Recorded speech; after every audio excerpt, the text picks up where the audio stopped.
Hello YouTube. In this video I'm gonna be showing you how to use multiple Skype account on your Mac. How to use two Skype account at the same time. As you can see, I'm already logged in to one of my Skype account and I want to log into another Skype account. So as you can see here, there some text.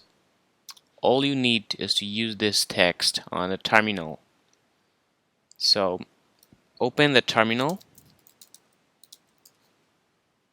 okay, and you will see the terminal and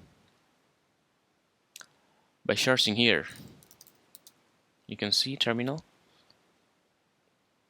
or you can also find here.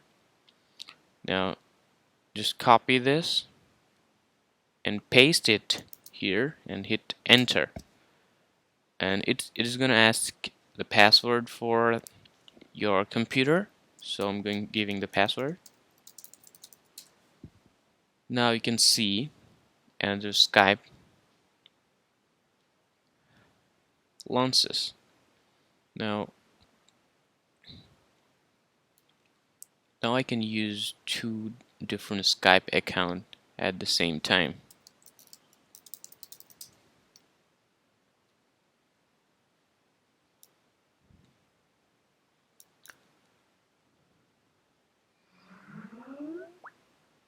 I hope this helps.